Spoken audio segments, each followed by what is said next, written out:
नमस्ते दोस्तों आज मैं आप लोगों के सामने हाजिर हूँ एक और नई रचना लेकर के। दोस्तों मैं आप लोगों से इस रचना के बारे में बताना चाहूँगा कि दोस्तों ये रचना मेरे ऊपर घटी है, मैंने प्रयास नहीं किया है।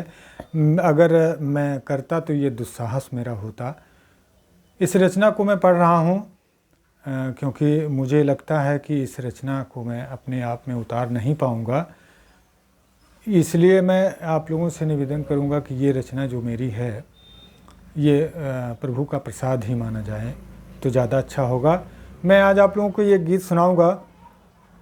हे प्रभु तो का हैरान अब ना करब, हे प्रभु तो का हैरान अब ना करब, प्रार्थना पूजा गुणगान अब ना करब।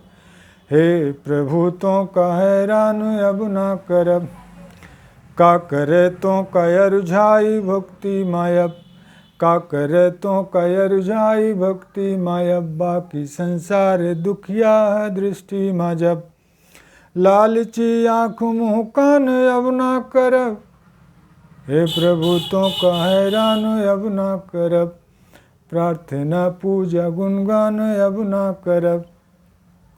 हमका जीवन दिया, हमका जीवन दिया राम के नगर माँ, हमका जीवन दिया राम के नगर माँ, भाग्य सम्मिलित किया अग्रणी विप्रमा, आज से थाति नुकसान अब ना करब, हे प्रभु तो का हैरान अब ना करब, प्रार्थना पूजा गुणगान अब ना करब, हे प्रभु तो का हैरान अब ना करब। धर्म से कौनो वांछा न विज्ञान से, धर्म से कौनो वांछा न विज्ञान से, घंटे 24 अब हम रहब ध्यान से, अदला बदली निर्वाण अब ना करब, प्रार्थना पूजा गुणगान अब ना करब, हे प्रभु तो का हैरान अब ना करब, हे प्रभु तो का हैरान अब ना करब।